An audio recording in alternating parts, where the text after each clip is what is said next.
आगे खुद को बताने वाले, राम भक्त बोलने वाले, अरे तुम्हें किसने हक दिया है एक लड़की पर ये इस तरह से पूरी भीड़ इकट्ठा करके एक लड़की को डराने का? लड़की मैं भी हूं और फक्र के साथ उस लड़की होने का प्राउड करती हूँ कि उस लड़की ने इतनी भीड़ में जो साहस और हिम्मत दिखाई है। सैल्यूट है उस लड़की को यार।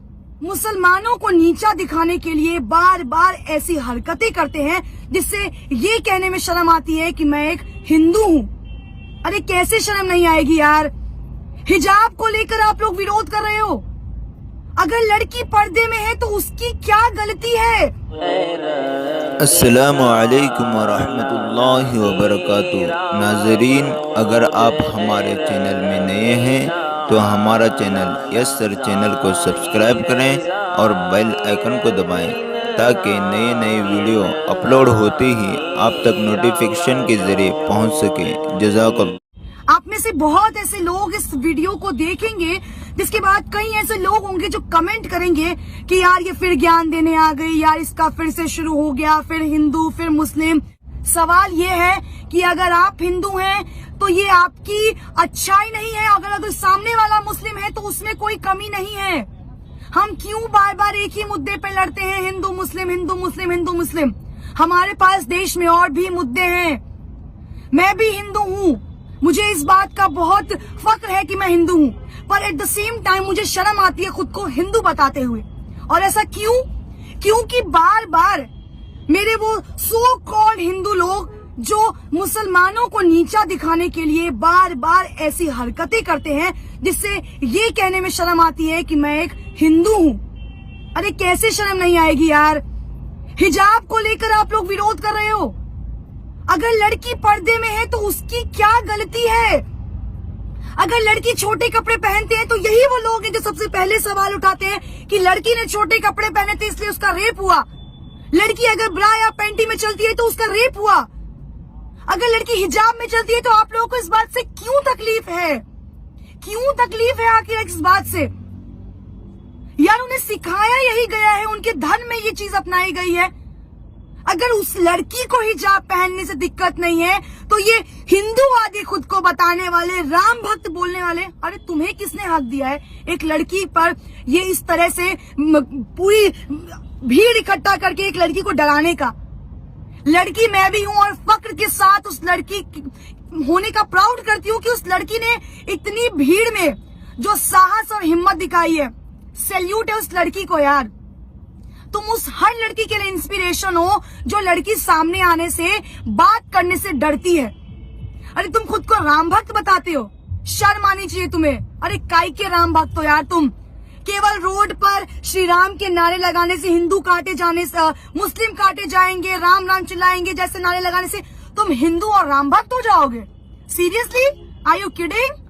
नो ब्रो नो, नहीं होने वाले आप राम भक्त। कौन सा तुमने भगवत गीता पढ़ा है जहां ये बोला गया है कि दूसरे धर्म की महिलाओं को, दूसरे धर्म को नीचा दिखाओ और खुद को ऊपर लेकर आओ? तुम्हारे माँ बाप ने तुम्हें शायद यही सिखाया होगा कि अपना धर्म अपना है और दूसरों का धर्म नीचा है। यही सिखाया ना तुम्हें? सवाल उस सरकार पर उठाती हूँ जो बार बार चुनाव से पहले हिंदू मुस्लिम करती है। अरे क्यों भाई? रोजगार के मुद्दे पर आके लड़ो ना चुनाव।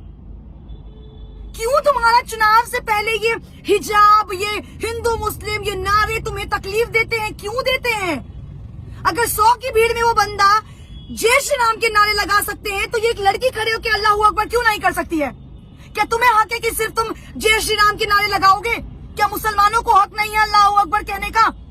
तो कटवा के बना दो उन्हें हिंदू। तुम्हें इतनी प्रॉब्लम है उनके मुसलमान होने से तो बनवा दो उन्हें हिंदू, या उन्हें धक्के मारकर इस देश से निकाल दो। क्यों गाते हो सेक्युलरिज्म का नारा? क्यों लगाते हो सेक्युलरिज्म का नारा जब तुम्हारे देश में ही एक धर्म को नीचा दिखाया जाता हो बार बार? कहाँ है वो भाजपा के नेता? हमारे भाजपा के जो नेता हैं कर्नाटक के सीएम, क्यों चुप्पी साधे बैठे हैं? अब महिलाओं की सुरक्षा नहीं याद आई, अब महिलाएं नहीं याद आई, अब आपकी सरकार सबका साथ सबका विकास पर बात नहीं करेगी। किस बात का डर सता रहा है आपको? जवाब दीजिए ना। कहाँ है स्मृति ईरानी? कहाँ है मीनाक्षी लेखी? कहाँ है निर्मला सीतारमण जो राहुल गांधी पर एक सवाल खड़ा करने में पीछे नहीं हटती हैं। अपनी इज्जत अपनी और दूसरों की इज्जत नहीं है क्या? अरे बात कीजिए ना हिंदू मुस्लिम पर। क्यों नहीं आके सामने से हिंदू मुस्लिम करते हैं? क्यों हर बार चुनाव से पहले उन गुंडों को छोड़ देते हैं जो आपका काम करते हैं? इतना ही शौक है ना लड़ने का तो सामने आकर लड़िए ना। क्यों पीठ पीछे वार करते हैं? किस बात का खौफ है? भाजपा के अंधभक्त तो वैसे ही सीना ताने खड़े रहते हैं। महिलाएं सुरक्षित है। मैं चुनावी दौरा कर रही हूं, आप लोग मानेंगे नहीं, इतने अंधभक्तों से टकराई हो जो कहते हैं आप यहाँ खड़ी है ना तो आप यहाँ सुरक्षित है। ये है सुरक्षित, ये है सुरक्षा, ये है तुम्हारा सुरक्षित राज्य, तुम्हारा शहर, तुम्हारा देश, जहां हिजाब पे तुम सवाल उठा रहे हो। हिजाब पहनने पे सवाल उठा रहे हो। लड़की के शॉर्ट्स पहनने पर भी तुम ही सवाल उठाते हो, लड़की के हिजाब पहनने पे तुम ही सवाल उठाते हो। तुम्हें कौन हक दे रहा है यार? हक तुम्हें किसने दिया है? संविधान में तो ये हक लिखा नहीं है कि किसी रिलीजन को छोटा दिखाओ, किसी लड़की को नीचा दिखाओ, किसी धर्म को नीचा दिखाओ। तुम्हें राइट दिया है उस सरकार ने जिसको तुम वोट दे रहे हो। तुम्हारे पे बंदूक चला के सरकार सत्ता में आ रही है और ये सरकार तब तक इस नीचपन पे आएगी जब तक तुम जैसे अंधभक्त उनका साथ देते रहोगे और हिंदू मुस्लिम करते रहोगे। आज तो केवल हिजाब पे हुआ है सवाल खड़ा, आने वाले वक्त में देखो न जाने कितने मुद्दों पर सवाल खड़े उतरेंगे। महिलाओं का घर से निकलना ना बंद कर देना यार। कुछ दिनों में तो ऐसा ना हो कि अरे देखो हिंदू मुस्लिम लड़की घर से कैसे बाहर निकल रही है, उसको घर के अंदर डालो, क्योंकि वो मुसलमान है ना, वो पढ़ नहीं सकती, वो कॉलेज नहीं जा सकती। और तुम हिंदू हो ना, तो तुमने तो दुनिया में बहुत अपना नाम रोशन किया। केवल जय श्री राम के नारे लगाने से, केवल खुद को महादेव का भक्त बताने से ना तुम इस दुनिया के महापुरुष नहीं हो जाओगे। उन सभी वीडियो देखने वाले लोगों को मैं एक सवाल आखिरी में करना चाहूंगी। अगर हिंदू मुस्लिम करने से इस देश का विकास हो रहा है तो मैं कहती हूँ हर रोज हिंदू मुस्लिम करो हिंदू मुस्लिम। आज तो एक लड़की को शिकार बनाया है, 10 लड़कियों को शिकार बनाओ। अरे शर्म करो यार, नीचपन की भी हद होती है और कितना गिरोगे तुम लोग? शर्म करना और थोड़ा सोचना अपने बारे में कि जिस सरकार के लिए काम कर रहे हो आने वाले वक्त में इससे बुरा हश्र होगा।